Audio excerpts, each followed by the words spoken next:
Watch this vidcast, or I'll gouge your eyes out.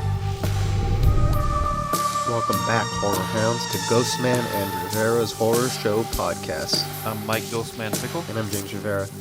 We have a lot of movies to talk about today, but before we cover that, we have to get to... Horror Show News. The Conjuring, The Devil Made Me Do It, is announced as the title for the third film in the franchise. The trailer for Ghostbusters Afterlife drops. Train to Busan sequel, titled Train to Busan 2 Peninsula, is coming out. Joe Hill's Lock and Key coming to Netflix in February. The Spawn reboot gets a new writer and director. Her Smell director to helm Stephen King's The Dark Half for MGM. James Wan wraps filming on his horror thriller Malignant. We start off with The Conjuring, The Devil Made Me Do It. It's announced as the title for The Conjuring 3. Here's a synopsis.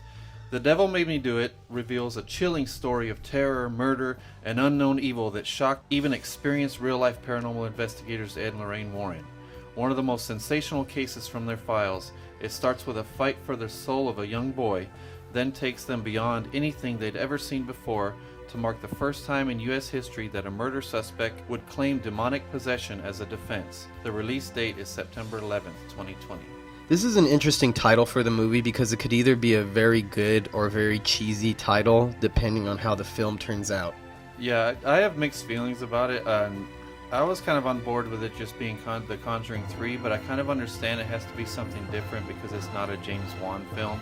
I imagine if it was him doing all three, his trilogy, which I wish he would have done. I understand him doing that, but I believe it should have been called The Devil Made Me Do It, a Conjuring film. That might have been a better title. The only thing that worries me is that it's not James Wan at the helm, and we know what's happened with this franchise whenever he's not in charge of it. It hasn't really turned out well so far, in my opinion anyway. I know Annabelle has its fans. All we've seen from this new director is The Curse of La Llorona. It was good, but not great. I imagine as a director, though, you want to start telling new stories and get into different avenues of storytelling. I'm sure that James Wan does not want to stick with just doing Conjuring films over and over again. So I think it's time that we allow him to move on from that. Hi, I'm Elliot. You're listening to Ghostman and Rivera's Horror Show Podcast. So the Ghostbusters Afterlife trailer has officially dropped. We're going to watch the trailer right about now. So just to be clear, this is a sequel to the original Ghostbusters series. This has nothing to do with the reboot and is not connected with the reboot universe. What are you doing here in Somerville anyway? Honestly, my mom won't say it. Oh look, the kid from Stranger Things. Finn Wolfhard. Finn Wolfhard. Thing that's left in her name. Interesting, because on Stranger Things they did a Ghostbusters little tribute on there. Yeah. Why'd you bring me up here? Entertainment value? See, it starts off, looks like just a coming-of-age story trailer. There's nothing Ghostbusters about it until now. There we go. Somehow, a town that isn't anywhere near a tectonic plate, that has no fault lines, no frack, Paul Rudd. no loud music even, is shaking on a daily basis. He's investigating the town shaking. Could be earthquakes. Hey, remember that one summer we died at our table? I found this in my living room. The little girl had a puzzle in the floor and found a proton pack. A ghost trap? From writer and director Jason Reitman, the director of Juno and Up in the Air. Yeah. Interesting. And son of Ivan Reitman. It's like The Walking Dead. The Walking Dead. It's just my mom. They're watching the original Ghostbusters on TV. My grandfather died. Well, the original the guys. Ghostbusters, not the movie. Yeah, the guys. Big theater of love's life.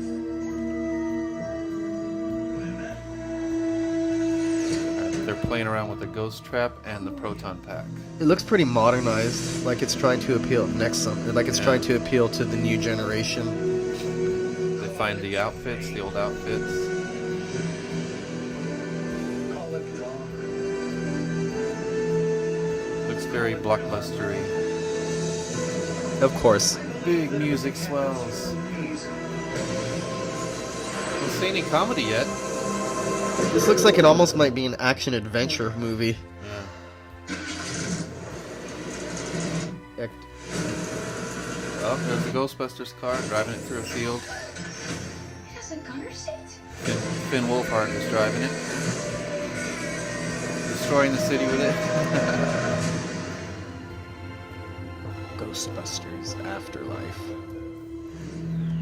Directed by Jason Reitman. So none of the Ghostbusters were actually shown in the trailer. Interesting.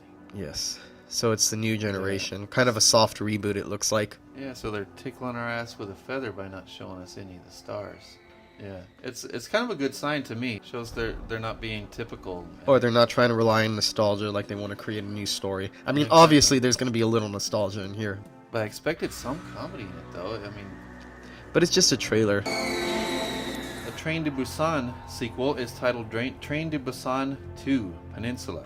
The director Young Sang-ho returns. The original South Korean film was an international hit, of course, and reports say it is to be released on August 12th, 2020.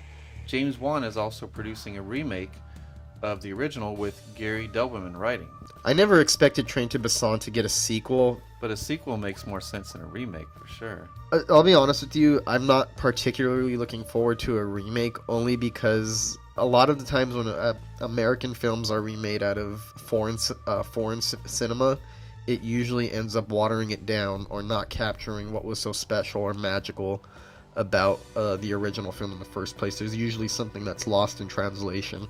And I don't hate remakes. I mean, I have an open mind for remakes, but I never like it when it's so soon after the original. That's kind of an insult. And those ones typically only come for foreign movies. Every time the foreign movie's an international hit, the studios just want to find a way to capitalize on it instead of trying to do something in a similar vein. I'm looking forward to this personally because it's the original director returning. It is a big world and it was a very entertaining movie, and there's certainly a lot of story to be told there. It's going to be released on August 12, 2020.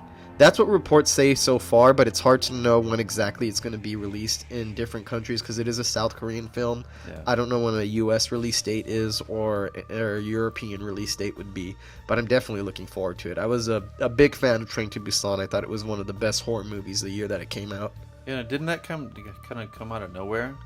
Yeah, it did. I don't even know if they expected it to become so popular worldwide. It was such a good take on the zombie subgenre, and I think the cultural differences helped a lot. So when I watched it, I was like, so that's how World War Z would have been if it was really good.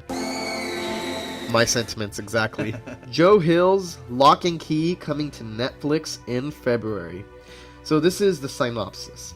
Lock and Key follows the adventures of the three Locke siblings who move into their ancestral Massachusetts estate after their father's ghastly murder and discover the house hosts magical keys that give them amazing powers and hides dark secrets. As they go about testing their new abilities, little do they know they are being stalked by a demon with devilish plans of its own to steal the keys. It's based on Joe Hill's best-selling Eisner Award-winning comic book. It took almost a decade to get made. This is what Joe Hill had to say to Sci-Fi. In the end, it was worth the wait. I've seen all 10 episodes and I thought it was absolute TV crap. It's super absolute TV crack. Not crap, I apologize. It's super Netflixy in the very best kiss your weekend goodbye kind of way. It's taken me a while to warm up to Joe Hill.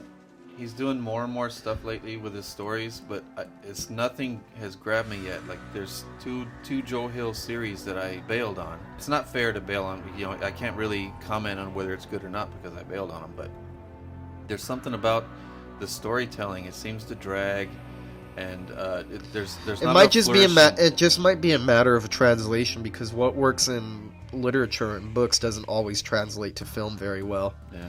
The most recent project of his that I saw was In the Tall Grass, a collaboration with him and his father Stephen King. Yeah. And I thought overall it was a decent horror movie, and we reviewed it on the podcast. But as time goes on, it's clear that it's nothing too memorable.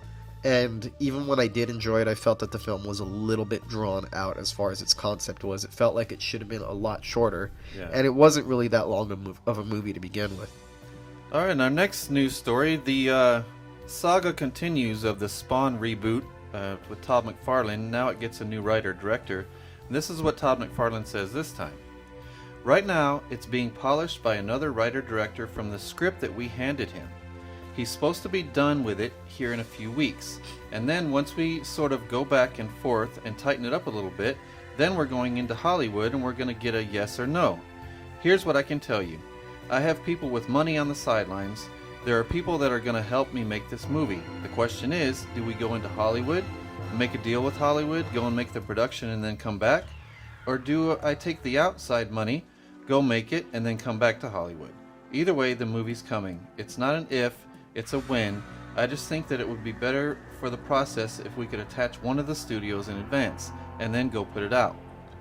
Because then we'd be able to make an announcement of the release date, knowing that it's coming instead of making it and trying to get the release date later. I don't know if it's going to get funded right away, but even if they self-fund this and then take it to Hollywood, I'm sure somebody's going to pick it up because all the studios are jumping on the idea of R-rated comic book movies, especially after the Joker came out. What I don't understand about this is I thought it was attached to Blumhouse for a while. Yeah. But then again, I just remembered they needed additional funding because a lot of Blumhouse productions are co-financed by That's Universal because to give it a bigger budget. So I wonder if he's going a really low budget route or if he needs extra money besides Blumhouse to get the movie made. My question is, why does he still sound so unsure about how he wants to approach making it after all these years of back and forth and trying so hard to make it? I don't really know. I've been hearing about this movie since I was 11 years old, and I feel like it's been too long. I've been waiting since a child for a Spawn reboot or a Spawn sequel that's been promised for years, so I'm not really holding my breath. When it does happen, though, I'll be very excited, and I'll be the first in line. I'm a big fan of the comic books, of Todd McFarlane's art. I used to collect all the Spawn comics as a kid. I had all the first 50 issues put away in slipcases. Unfortunately, they're all gone now.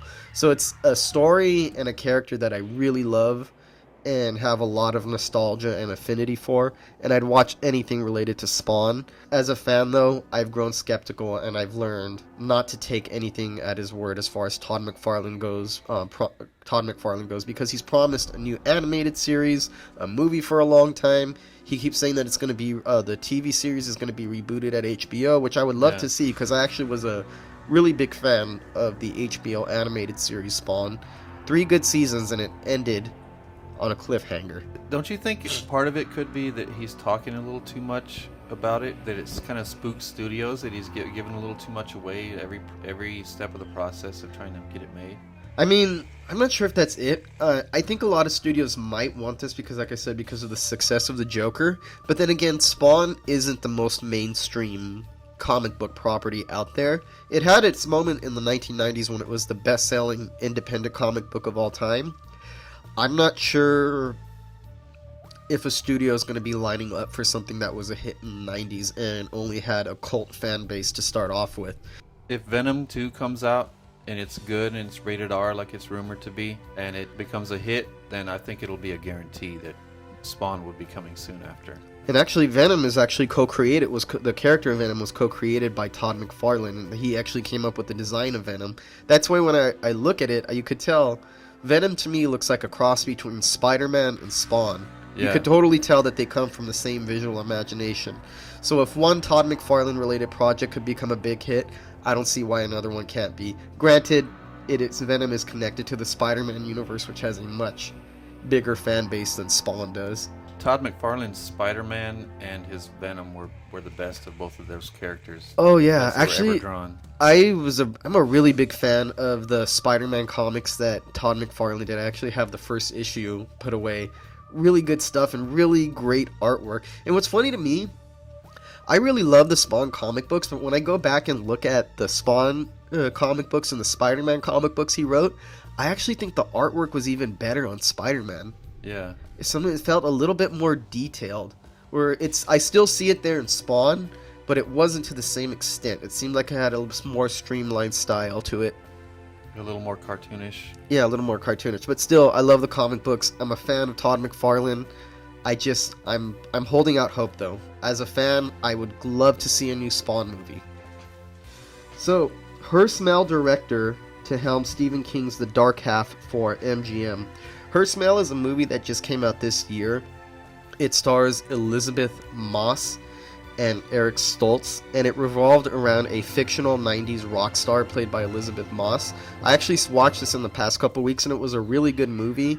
The first half of it has a certain kind of strange intensity where it's definitely not a horror film, but you could tell that the director has stylistic tendencies that could easily lean into the horror genre. Alex Ross Perry will direct. The original George Romero directed version from 1993 was a box office flop that starred Timothy Hutton. King wrote the book in 1989 about a novelist whose pseudonym comes to life as a murderous twin after his own pen name, Richard Bachman, was revealed. Hutton portrayed the best-selling author Thad Beaumont, who also sells grisly crime novels under the name George Stark. When the pseudonym is exposed, the author and his wife give the other author a ceremonial burial, resulting in George Stark coming alive and going on a murder spree. Well, I really liked Her Smell a lot.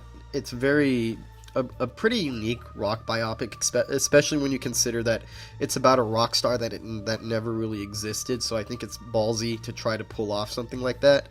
And it's also very audacious in its storytelling, and I could see that you wouldn't have gotten away with making that type of film about a real person. There's no way that would have slid by the studios. Yeah. But the style of it, particularly in the first half of the movie, is very twitchy, very edgy, and kind of has you on the edge of your seat and has a very unsteady quality. I can picture that translating well to the horror genre. All right, and our last news story is another James Wan related story. This is the third time he's appeared in the news today. Yeah. He wrapped filming on his horror thriller Malignant. I couldn't be more excited. James Wan announced on Tuesday that he has wrapped principal photography on Malignant. The release date is August 14th. It has real sets and practical effects. The cast is Annabelle Wallace, Maggie Hassan, George Young, Michelle Brianna White, Jake Abel, Jacqueline McKenzie, and Ingrid Bissu, who also came up with the story, and she's also executive producing with Wan. I'm excited to see James Wan go back to his low-budget roots, because I do like the Conjuring films, and they're really good, crowd-pleasing, blockbuster horror movies. Yeah. But I do want to see him go back and try to make something a little closer to the ground. He just wrapped on Tuesday, correct? Yeah. And I like seeing that he's so excited about it. He obviously really loved this story that he decided, I'm going to take a break from these big, huge action films. After doing Aquaman and The Fast and the Furious. Yeah. And even The Conjuring are kind of they become blockbuster films as well. Listen to this podcast, or I'll gut you.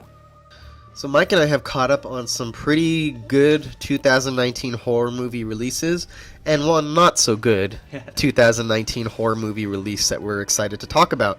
We're going to talk about The Fanatic first. The Fred Durst directed, John Travolta starring horror thriller about a stalker.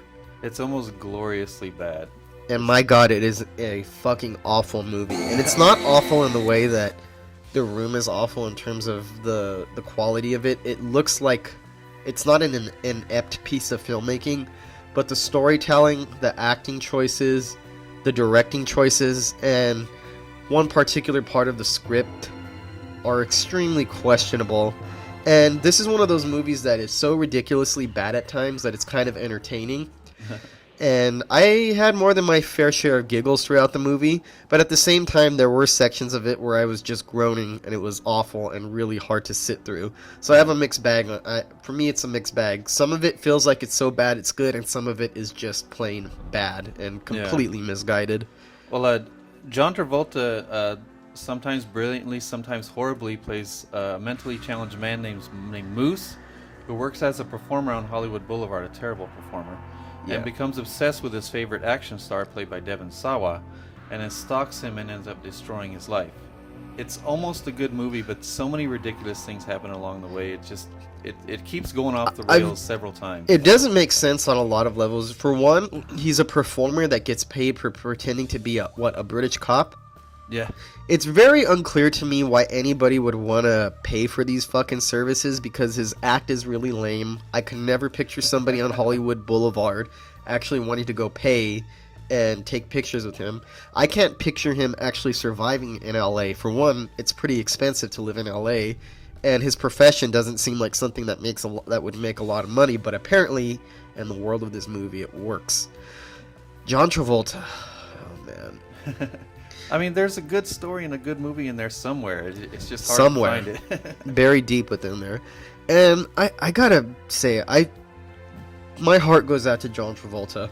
He is, when at his best, John Travolta is a fantastic movie star. He has a natural charisma, on-screen presence, as we've seen in movies like Pulp Fiction, or Saturday Night Fever, or Grease, or Get Shorty, or Face Off, or even in ridiculous roles like where he played the Divine character in Hairspray. He's quite a talented actor, and yet he so frequently lands in fucking awful movies that are really hard to comprehend.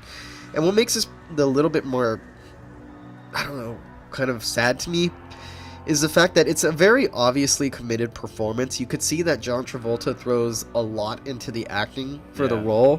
Too much. And maybe too much for how ridiculous it is. And part of me feels like it's him trying too hard, but there's a part of me that also feels what he's called upon to do as an actor. There's no amount of good acting that's going to make what he's called upon to do look believable. It looks silly. His mannerisms, the fact that he keeps rocking back and forth all the time, and the fact that he has a friend in this movie. Yeah, her name's Leah. She's played by Anna Golja. I don't understand that, because for one, she's a pretty cool girl, and I'm not trying to say anything, but I cannot picture in real life these two ever hanging out. Their relationship makes no sense at all, and it seems like it's put there just to push the story forward. It strikes me as really contrived. And she wasn't shocked enough by the actions of Moose. No, she wasn't. And what makes it worse is that she's played as a fairly normal person, so that makes even less sense. Devon Sawa is actually pretty good in this movie. Yeah. And the problem isn't with Anna Goja or Devon Sawa or John Travolta even. I think It's the direction of this movie. Yeah, the direction and the script. They just didn't have much to work with, and they end up committing to it, but it's committing to the bad things, and they committed to the good things too, but it just ended up being mostly bad. And I gotta say, I found myself getting a little upset because I didn't know what the point of the movie was at one time. And John Travolta is sometimes played as a victim. Yeah. Because he's stalking Hunter Dunbar, his favorite movie star, played by Devon Sawa, and he comes into his life in very intrusive, uncomfortable ways that any normal person would reasonably react very negatively. And the movie acts like Devon Sawa is being an asshole and being mean to him, and I'm like, maybe he was a little bit harsh on the character, especially since he was a fan, but if you see the things that he does to intrude on his private life and the moments he chooses, it's not unreasonable to expect somebody to get pissed off and tell you off. Yeah. So I didn't find John Travolta's character very sympathetic. He's so childish that it's almost irritating. And the part at the end where he was just sobbing after being fucked up, and the crying and all that, it was so fucking awful. I didn't even want to pitiful, and I didn't want to look at the screen. And I was like, "Is this what one of the greatest movie stars that Hollywood has ever seen has been reduced to?" Yeah. So please, John Travolta, you are such a talented actor.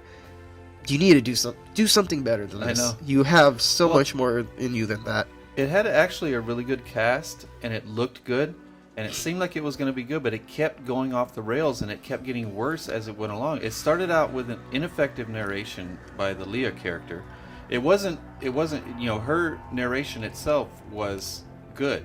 It's the things they had her saying, and just the way it was presented in the movie just wasn't And here's another genuine. thing. There's no reason for there to be narration in this movie either. No. All it does is underline certain things that were already ridiculous by pointing them out. Yeah.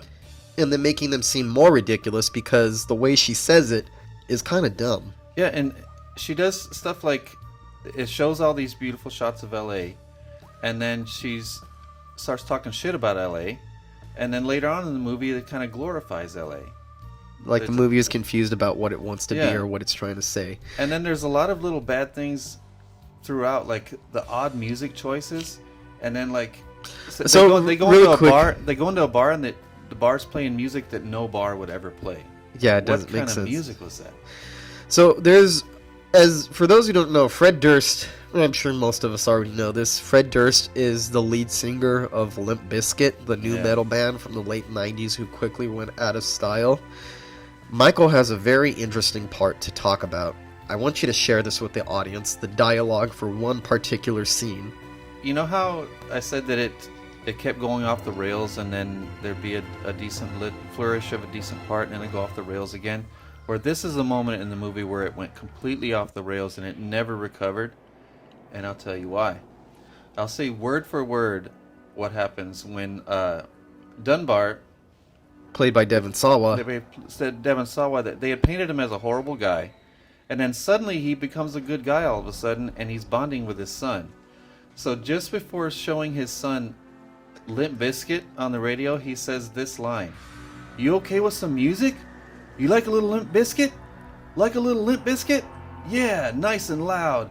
I used to listen to this back in the day. This is hot. Oh my god, that is nice. That is nice. All right, here we go, baby." Oh my god. That was the most... I actually had to rewind that part because it was so surreal that I couldn't believe that he actually did it. I was like, did he really just fucking plug his band in this movie? It's such a shameless plug. And here's what makes that scene worse. Even if this were a good movie, which it's not, even if it were good, that scene still would have been embarrassing. Yeah. There's just no reason to shove something like that in the script. It calls attention to itself. It serves no purpose other than to make you realize that this comes from very bad and awful sensibilities. And even if it wasn't the director's band, it still would have been a cheesy part and a cheesy line. But the fact that it actually is the director's band makes it even worse. It's next level. It's hard to believe. Like I said, I watched that scene twice just to make sure I actually saw what I saw. And what Mike said right now, those are the exact lines, and they are delivered like that. Ooh, that's nice. That's nice. And I don't know how anybody could do that without feeling like embarrassed that they actually shoved that into the movie. Yeah. And it sounds, by explaining that part, it sounds like a deliberately silly movie, but it's a very serious movie. It takes itself seriously. And that's an example of the elementary storytelling that keeps screwing it up.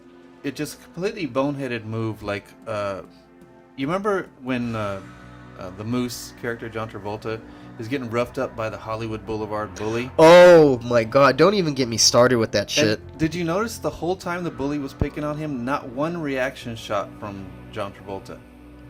Like a cluelessness as far as the editing process goes, knowing when to cut away. Yeah, the idea of the scene is the guy is poking him and pushing him over the edge until he snaps and kills him, and he doesn't show his reaction. Alright, but you know what makes it... Even if it were edited better and they showed John Travolta's reaction, it would still be ridiculous. Those scenes are not believable, and there's this cop that keeps coming in to, like, stick up for him, and there's one particular scene when he's being bullied in the bathroom by the Hollywood Boulevard people.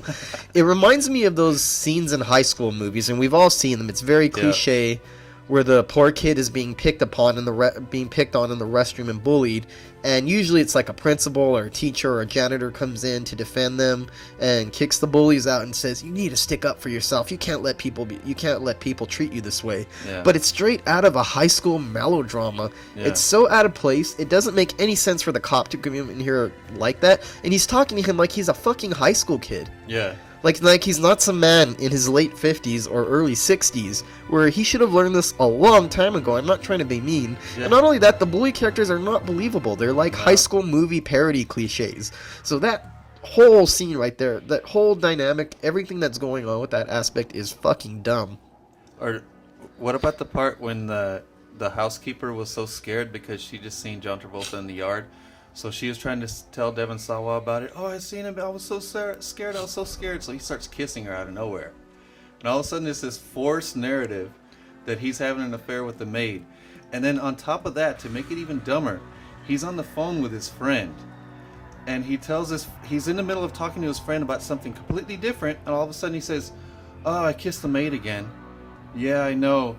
"Well, some creepy guy was hanging around the house. All right, see you later." Oh my god. What the hell was that?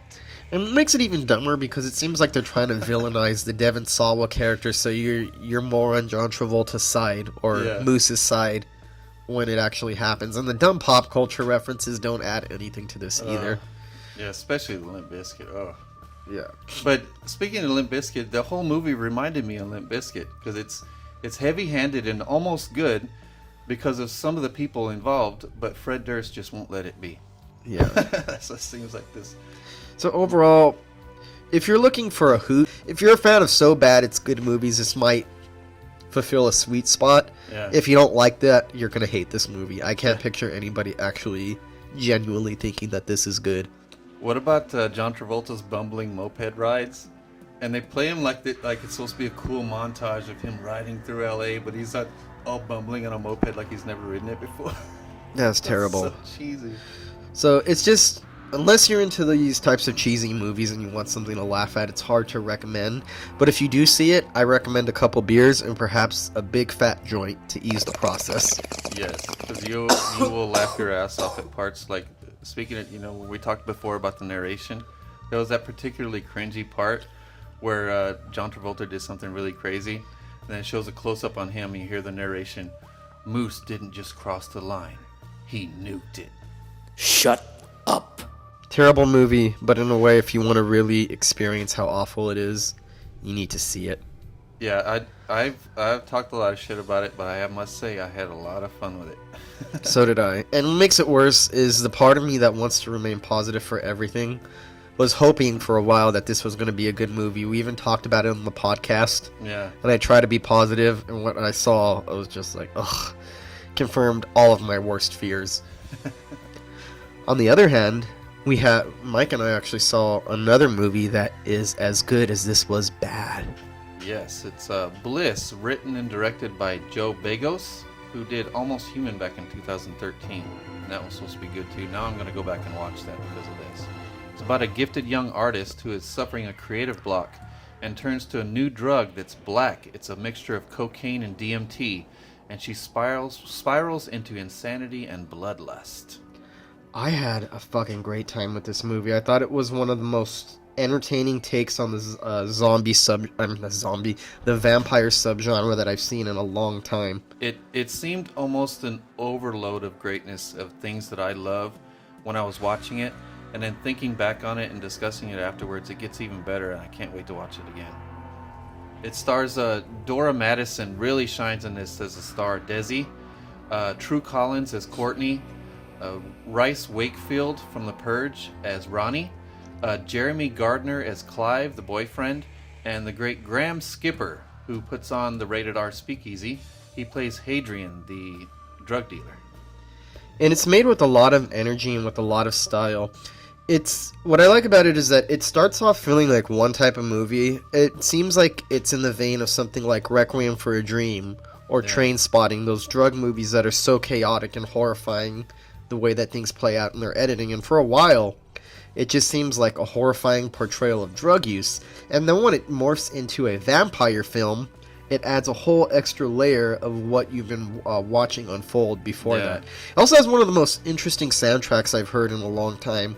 In 2019, to make a soundtrack that is primarily made up of rock music, hard rock music, is extremely rare and extremely ballsy given what modern tastes are and the aversion that young people have to rock music now. Yeah, it was very music heavy. A lot of music in it, a lot of montages, and they all worked. It was funny, there's aspects where sometimes it seemed like it was a music video, or it could have been a music video, but it never veered off into the territory that you were just watching a music video anymore. Yeah. It has excellent editing, excellent use of colors. I love the color scheme of this movie. Yes. A very unique, an eyeful to look at. And with all the craziness going on, I mean, even the entire first act of the movie is completely grounded in realism. You feel like you know these characters, and they feel like real people. Yeah. The main character, Desi, she's a little bit whiny, and sometimes you could see that she's a little bit insufferable, but she has kind of a very cool quality to her where she's still likable. I know a lot of people like that in LA. She seems like a very real person to me. Even when the movie spirals out of control, it always feels grounded. It always feels real. Yes. All the characters feel like people I've met before, and that's always a good thing. Excellent acting from everyone, genuine characters, very interesting interactions between them. I loved it. And I really like the gore effects in this movie because they do some pretty wild things. And my God, what amazing camera work that they pulled off with this movie. Yes. This stuff, what you pointed out to me, there's a lot of acrobatic camera work in the film. And for something that's so chaotically shot and acrobatic, there's a very, I don't know how to put it, there's a very formal quality to all of it. Yeah. It still looks very measured in how they decided to shoot it. I imagine shooting a film like this took a lot of rehearsal, a lot of prep to get it made. And a lot of it was filmed in low light, and you could still see very fine lines and colors even in the low light, and everything seemed very detailed and deliberate. And even when the camera was going wild, it had these flashes of like, how did they keep capturing those great images again and again? When a camera is spinning that out of control and Yeah. still capturing very such powerful images, such formal imagery, that's an impressive feat of filmmaking in and of itself. Yeah, I thought at first that they were mistakenly grabbing those awesome images at first, but then when it started happening so often, I was like, wow, You this could is see it very was deliberate. very deliberate, very worked out, and the movie's edited within an inch of its life. Yeah, It has a ton of visual style to spare, and it's a really exciting movie to watch. And it's only 80 minutes long, and it shoots by just like that. yeah, it does. Oh, you know who I love seeing in it? George Wendt, Norm from Cheers. He hangs out at the drug dealer's house like he's hanging out at Cheers. I wanted to say Norm. Oh, and the way he gets it is so great. The way everybody gets it is great. Oh man, the kills, dude. And one of my favorite things about the movie is the painting that the film revolves around. The main character, Desi, is she's falling behind on her rent. She has an art agent who's dropping her because she can't seem to get on the ball with producing content to go out and release. So she's trying to paint her masterpiece so she can try to get her so she can keep her apartment. And it is a fucking cool painting to look at. So sinister. Yeah, and then it gets increasingly cooler and cooler as the movie progresses, and that's when it reminded me of Devil's Candy. How as the movie progresses, the painting gets more sinister and looks cool, and a lot more insane. Has a very unexpected ending. I didn't expect it to end the way it did, but it makes sense. Yeah, and I love all the amazing montages. Like I mentioned the montages before, and it has a lot of them. And it's montages of partying, sex, drugs, murder, and all of it is cool. And the music goes phenomenally with the visuals. And like you said, it almost comes off as a music video sometimes, but it's so grounded and so real and so deliberate that it just, I don't know. It came so close to being music video type of editing and camera work, but it wasn't. It never was. It's definitely one of the most audacious horror movies that I've seen this year. Yeah, and speaking of all the creative shots and stuff, what about some of the shots where the camera was attached to the main character? I've seen that. I don't think I've ever seen that done as well as so it done right effectively. there. Wow, it's so cool, and it happened. It seemed to happen at just the right time to give you just the right feeling that they were going for in that certain scene. As of right now, it's one of the standout horror films I've seen of the year. One of the most unique horror movies I've seen this year. And it's one that took me off guard. I didn't expect to like it as much as I did. It was really out there, and some it of those flies kills, off in the rails in the best way possible. Yeah, it does. And some of those kills, sucking the blood out of a guy's eye socket, badass. The Achilles tendon bite, awesome. The holy shit neck rip, oh my god, the way she ripped that guy's neck open. And the suicide, I'm not going to tell any more details about that, but the suicide is fucking awesome. And then the has fight, a great sound design too. Yeah, and a fucking amazing fight at the end. You would not, through the first half of that movie, you would not expect to see a bloodbath and an awesome fight at the end. And I also like the portrayal of vampires in this, because in this it's almost vampirism as addiction. It's not doesn't seem glorified, and it doesn't seem like fun. Yeah. It comes across as a drug addict who desperately needs to get their fix, otherwise they're going to be driven to the edge of insanity. Yeah. It doesn't make being a vampire look like a very fun or pleasurable experience. It seems fairly miserable. Yeah, in that way it reminded me of Near Dark, but it reminded me of all these movies like Devil's Candy, even Sinister, Requiem for a Dream, and Near Dark, but it wasn't like any of them. It just reminded me of them. I could see the influence. I think the style sets it apart and helps to put its own spin on it. And I think also incorporating aspects of drug films, drug-based movies like Trainspotting and Requiem for a Dream, gives it a different type of feel that you see, a different kind of feel than you would see in vampire movies, or most horror movies for that matter. Yeah. Totally unique approach to filmmaking. One of the best indie films of the year. Really impressed with it, and it's definitely, as of right now, it's too early to say, but there's a good chance this is going to be on my top 10 horror movies of the year list. Yeah, and I'm going to go out on a limb and say that I thought before this that Florence Pugh in Midsommar was the horror performance of the year. Now I think it's Dora Madison as Desi. Bold statement. I think she's going to end up being the horror performance of the year. I can't picture anyone being more real and going as far as she did, and it never feeling disingenuous. I loved it. Way to go, Graham Skipper. Your rated R Speakeasy is awesome, and you make awesome movies, and I can't wait to watch the rest of them. If this is the type of movie you guys make, I'm going to be there for everyone. I will too. So if you haven't seen Bliss, please check it out. It's available to rent on Amazon Prime in the US for just 99 cents, so there's no excuse to miss it. Yeah, that is super cheap. I almost want to give them more money. Listen to this podcast, or I'll stab your eardrums with an ice pick. We saw another good movie recently that was just released called Daniel Isn't Real, directed by Adam Egypt Mortimer. Another really good one. This one is starring Miles Robbins and Patrick Schwarzenegger, the son of Arnold Schwarzenegger. I thought it was really good. The co-writer is Brian DeLue, and it's based on his novel. And Adam Egypt Mortimer is the director of Some Kind of Hate, which is also a really good movie that I enjoyed. I talked about it on the podcast quite a while ago. And this one, he really stepped up his game in this one. I thought this one was even better and even more of a solid film and entertaining as hell.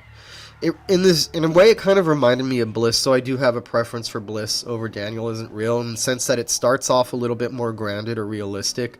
It seems like it's going to be more psychological in the beginning about a young boy's imaginary friend. But then as it progresses, it becomes much more supernatural, and it starts to blend in, dare I say, Lovecraftian elements, and I start to see a little bit of the Clive Barker influence as far as the transformations and the imagery that you see. The second half of the movie is what cinched it for me. I was into it through the first half, I was following along, but once it hits its second half and the insanity started kicking in, that's when it really took off for me. It had a lot of great performances too, besides Miles Robbins as Luke and Patrick Schwarzenegger as Daniel. Also Sasha Lane as Cassie, the girlfriend. Oh, awesome performance from her, and she's beautiful. I love her look.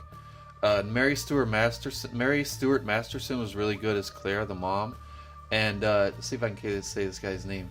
Chukwudi Iwuji played Braun, the doctor, Who urged Luke to reconnect with his imaginary friend Daniel, which was a huge mistake. Yes, very big. I really was impressed with Patrick Schwarzenegger's performance. There's an element to it where he's so outright villainous and smooth that it's almost campy at times, but never enough that you don't find it believable as an alternate personality. Yeah.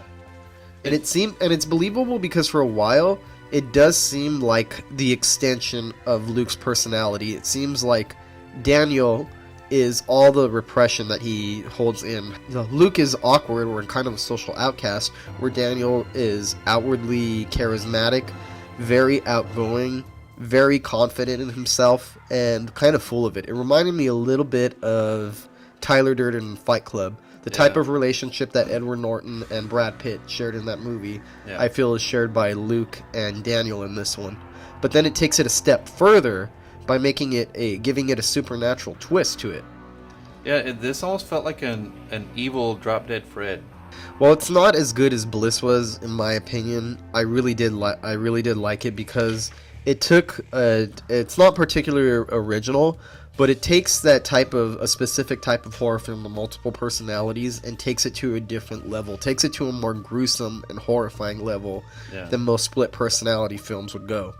Well, it started out so amazing for me, like those first couple scenes.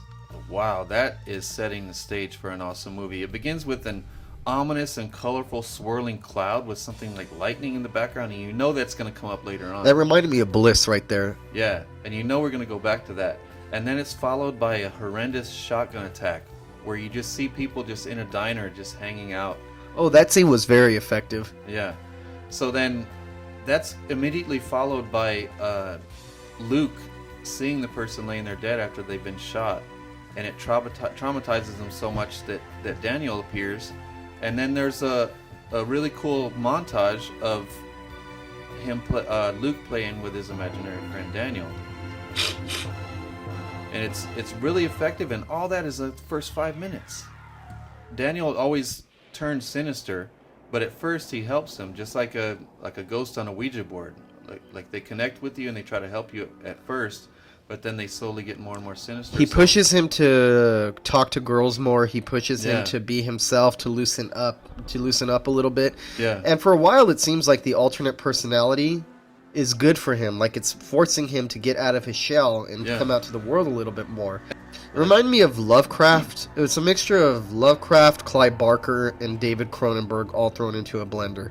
Listen to this podcast, or I'll gouge your eyes out.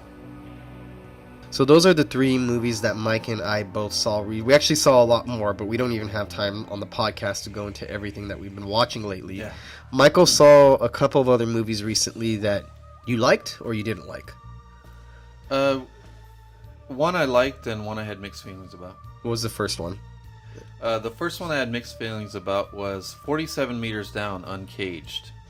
Better than the first one in some ways, worse than the first one in other ways.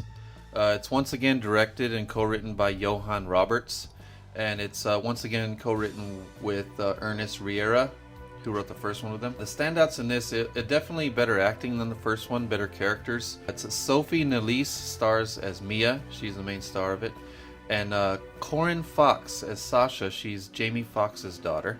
Interesting. And Sistine Rose Stallone, which is Sylvester Stallone's daughter. A lot of celebrities' daughters in this. Yeah, she plays Nicole. Brianne Chu was in it as Alexa, and John Corbett from Northern Exposure was good as the dad. But it's about 4 teen girls who get stuck in the ruins of a city that's underwater and are stalked by a huge blind shark who was released from his lair during an archaeological expedition. I had some of it I really liked. The main thing throughout the whole thing, the main thing that kept the first one entertaining and actually scary was some of the realistic looking shark attacks. I don't think there was any realistic looking shark attacks on this one. There was a couple really good ones at the end that looked kind of real. The shark effects looked fake. Even the shadow of the shark approaching looked fake. Fake in a Sharknado way? No, not that fake. Okay. Just where your brain tells you automatically, you're not able to suspend disbelief like you were on 47 Meters Down, that those are real sharks, so you can tell it's not. So you think this is a step down? It seems like a cheaper film than the original. In ways, but I couldn't deny that the setup was less annoying, the characters were less annoying themselves, and it had some more believable situations, and a really cool ending. The ending was definitely a lot better. But it had things that didn't make sense, like things of convenience, like the girl lets her unpopular sister get picked on, and then suddenly they have a bond, and then they hang out with the girl's friends, and suddenly the friends have a bond with her outcast sister, so it's all kind of convenient. Rotating camera shots for no reason. You know how great those rotating shots were in BLISS? Bliss, it doesn't work here. This one, it just comes off as a little forced. Too much convenience, where the dad works in the underwater city, and his daughter's friend just so happens to be the girlfriend of one of the workers, and they just so happen to run into the guy while they're down there, and they just so happen to run into the dad. So it's a lot of convenient scenarios for it to play out.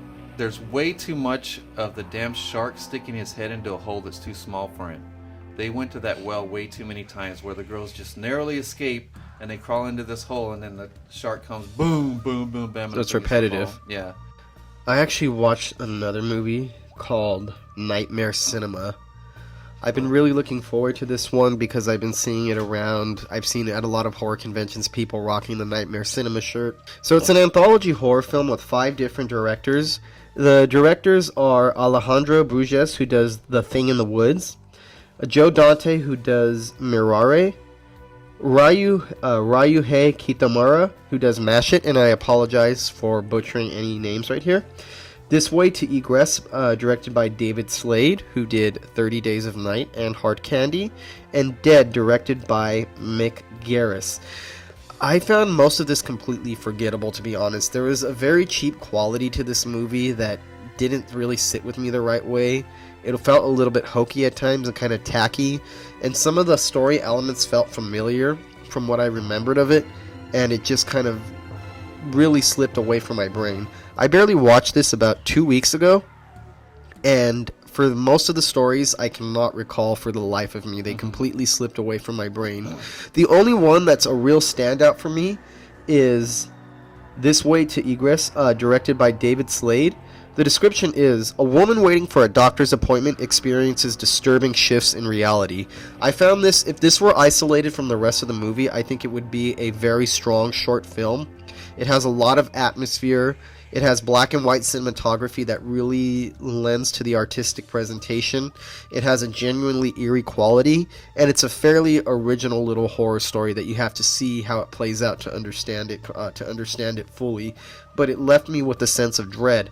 And I thought that it was going to get better after that, and it did slightly, because the last story is the only other one that I could recall. Dead, directed by Mick Garris. This one, an adolescent piano prodigy dies, is revived, and is under attack from supernatural forces. I found that one fairly entertaining, but nothing special. So the wraparound story takes place at a movie theater, hence where the title Nightmare Cinema comes from. And it doesn't really make sense to me, because for the most part, people seem to be talking on the phone, and they just randomly walk into an empty theater and sit down, which doesn't really make sense why any of them end up there in the first place. And then the character called the Projectionist, in a hammy performance from Mickey Rourke, plays on the screen how they're going to die. Okay. That's the basic concept of the movie. Mickey Rourke is fine. I love Mickey Rourke as an actor, but there's something a little bit hammy and cheesy about him being in this, and it kind of calls attention to itself. I found most of the production of this to be kind of forgettable. There's a very bland quality to most of it.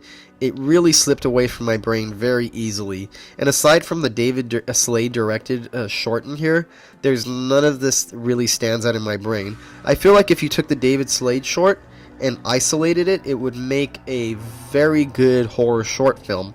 As an anthology, it just doesn't work. I've seen horror anthologies that are much fresher than this, that are much more entertaining, and occasionally it tries to be a little humorous where it's not completely serious, but I don't think any of its attempts at humor work particularly well. Mick Garris does a decent job of directing his story, and it has some nice little flourishes to it, but overall, as a horror fan, I feel like I've seen stories like this done much better and much more memorably. So I don't really have too much to say it, because I found this experience of this movie to be pretty forgettable. You might feel differently than me, because obviously this film has a very big fan base behind it already, and it looks like it's already shaping up to be a cult classic, and it's actually very well reviewed online, and a lot of people keep rocking the shirts at horror conventions. So you may disagree with me, take my opinion with a little grain of salt, but I personally did not enjoy Nightmare Cinema, and I was really looking forward to seeing this one. And not only that, it's about 2 hours long, and I think it's a little bit too long for what it is. I feel like I've seen other anthology horror films that are much shorter and pack a lot more. This feels too padded out with filler for it to really stand out. So the people that wander into the theater, do you see them in the shorts? Yes. Oh, so that's the plays out concept their behind deaths- it. So it plays out their deaths as themselves. So it's all one production. Yes. Basically, they didn't take like a bunch of different directors' shorts and then put them together in an anthology. They started it as an anthology. Yeah, you could tell that it comes from, all the stories come from the wraparound, and obviously each one is made by a different filmmaker. Hence why the last two stand out a little bit more. And as with any anthology, as with most anthologies that involve multiple directors, you're going to get a little bit of an inconsistency in terms of the direction. I'm not sure who actually directed the wraparound, so I can't really comment on that. But like any anthology of this nature, it's going to be a little bit uneven, but this one felt way too uneven for me, and most of it was just not very entertaining or memorable. So another movie I watched, as promised, I watched House LLC 3, Lake of Fire. This is the end of the trilogy, written and directed by Stephen Cognetti. And I said in part 2 that I was really impressed with this guy doing a trilogy, and I'm still impressed after seeing the third one. It came out this year, right? Yeah, so this is another 2019 movie. I actually don't think this is as good as 2, but it's as good or better than 1, I think. And the standouts in this one are Elizabeth Vermelia as Vanessa and Gabriel Chitri as Russell Wynn, the billionaire. And the rest of it is much of the cast of 1 and 2 are in this as ghosts. So this one is set at the Abaddon 9 years later after the events of the first one. Billionaire Russell Wynn brings his interactive horror experience Insomnia to the Abaddon. This one had a strong supporting cast. I like it that it showed a lot of the setup of them setting up a haunt like they did in the first one. But this one was even more exciting, I think, because we know the story and we know all the ghosts that we keep seeing. It's once again centered around a documentary about the Abaddon Hotel. But we're back to the stronger acting like the first. The acting in this one is stronger than the second one. It starts getting strange when the billionaire starts getting these strange boxes while they're setting up. Weird stuff happens, like a priest is talking about the Abaddon Hotel. Meanwhile, the Abaddon Hotel song is playing on the piano. But I like how they heavily address why the town hasn't torn the hotel down and why they keep allowing it to be opened again. This is really story heavy. All 3 of these, especially part 2 and 3, are very story heavy. So they took a lot of care in getting all the intricacies of this story down. In a movie like this, especially in a part 3, the answer to why they would stay in this hotel must be there. And it is. Would you say it concludes the story? Yeah, So do you think it's a satisfying conclusion to the story that you've been following for a while? I think so. It seems to me we both had a similar reaction to the original House LLC, where it was a little bit mixed. You think the sequels are better than the original? When I went back and watched part 1 again, the ending was much more effective once you know what's going on. Because I can still see why it was confusing the first time I watched it, but watching it again, it is really effective. But this one, it had another effective plot twist at the end, and throughout the whole thing, it's excellent storytelling and editing. It's not as scary as 2, but has better acting. It has a chaotic climax like the first. It's a really crazy climax where a bunch of people are being killed in the hotel. Okay, but can you see what's going on But clearly this yes, time? you can- Okay, that was my big problem with the original, is the Yeah. climax was so chaotic with the found footage aspect that I really couldn't tell what was going on. Yeah. It struck me as very visually incoherent.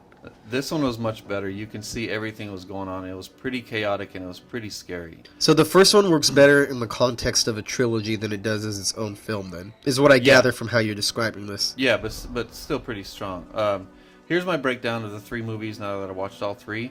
Number 1, subtle and nuanced, sets up a huge story, introduces compelling characters, and it has a few scary scenes. Part 2, more involved story, more scares, more exciting and a bit more campy, and the acting is not as good, but it redeems itself by the end. And then part 3 is better acting than 2, many solid scares, but 2 is still a little scarier. It's a satisfying climax, a bit of the campy side like on 2, and lots of glimpses of characters from 1 and 2 that made it exciting and better. And I believe that's about it for everything we've watched this week. Yes. So keep tuning into our podcast. We post it up every Saturday. We apologize for the delays that we had recently with the podcast. We went off the air for 2 weeks before coming back.